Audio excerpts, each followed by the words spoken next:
Hola, mi nombre es Luis Fernando Delgado con la matrícula ES 261000551 en la materia Garantías Constitucionales impartido por el profesor Yeshua León Altamirano. En este video explicaré de manera sintetizada la evolución y historia del juicio de amparo en México, sus principales tipos, los elementos de una demanda de amparo, los informes que presentan las autoridades responsables y las diferencias entre la suspensión provisional y la suspensión definitiva. El juicio de amparo es uno de los principales mecanismos jurídicos mexicanos para proteger los derechos humanos ante actos, normas u omisiones que puedan ser vulnerados. El juicio de amparo es una institución jurídica efectuada en México durante el siglo XIX. Uno de sus antecedentes principales se encuentra en la Constitución del Estado de Yucatán en 1841, partiendo de las ideas de Manuel Crescencio Rejón, proponiendo un mecanismo para la protección de los derechos de las personas frente a actos de autoridad. Posteriormente, Mariano Otero coadyuvó de manera importante a su consolidación. Dichas ideas fueron incorporadas al Acta Constitutiva y Reformas de 1847, fortaleciendo la protección de los derechos constitucionales. Desde luego, el amparo fue anexado a la Constitución Federal de 1857, consolidándose como un medio de control constitucional. Y finalmente, la Constitución de 1917, desde los artículos 103 y 107, estableció las bases constitucionales del mismo juicio de amparo. Un momento fundamental ocurrió en 2011 con las reformas constitucionales en materia de amparo y derechos humanos. Estas modificaciones ampliaron la protección del juicio de amparo a los derechos reconocidos tanto en la Constitución como en los tratados internacionales de derechos humanos, reconociendo, entre otros aspectos, la figura del interés legítimo. Por ello, actualmente podemos entender el amparo como un medio de control constitucional y de protección de los derechos humanos. El amparo indirecto se tramita principalmente ante los juzgados de distrito. Procede contra determinados actos de autoridad, normas generales, actos u omisiones administrativas y otros supuestos establecidos por la Constitución y la Ley de Amparo. Por ello, puede promoverse contra determinadas normas generales o actos de autoridad que afecten los derechos de una persona.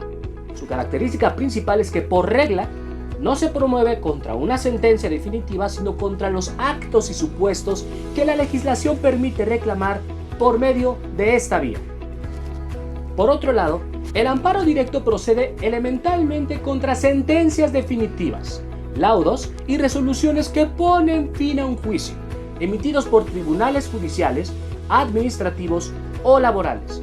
Su conocimiento corresponde elementalmente a los tribunales colegiados de circuito. Un ejemplo es cuando una persona concluye un juicio y considera que la sentencia definitiva vulnera sus derechos, puede promover un amparo directo cuando se cumplan los requisitos generales. Por lo tanto, la diferencia fundamental es que el amparo indirecto combate determinados actos, normas u omisiones, en tanto que el amparo directo se dirige contra resoluciones definitivas que ponen fin a un juicio. Y finalmente encontramos el denominado amparo colectivo. Aquí es importante hacer una pequeña precisión. La Ley de Amparo reconoce la posibilidad de la promoción del juicio por medio del interés legítimo individual o colectivo, por lo que el amparo colectivo no constituye simplemente un tercer procedimiento completamente separado del directo y del indirecto. Su envergadura se posa en que permite proteger intereses o derechos de naturaleza colectiva siempre que se cumplan los requisitos establecidos por la legislación. Ahora bien, ¿qué debe de contener una demanda de amparo? Entre sus elementos cruciales se encuentran, primero, los nombres y los domicilios de la persona quejosa y de quien promueve en su representación. El nombre del domicilio de la persona tercera interesada cuando existe. Y tercero, deben señalar a las autoridades responsables. Y cuarto, identificarse claramente el acto, norma u omisión que se reclama. Quinto, señalar los hechos o antecedentes bajo la protesta de decir verdad.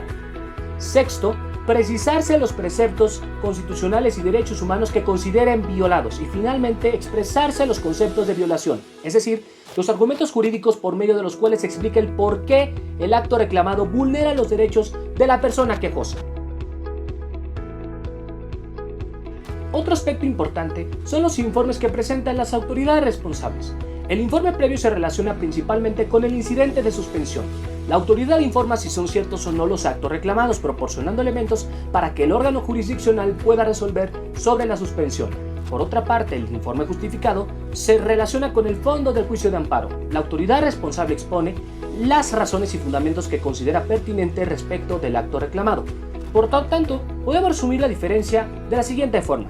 El informe previo se relaciona principalmente con la suspensión y el informe justificado se relaciona con el estudio del fondo del juicio de amparo. Finalmente tenemos la suspensión.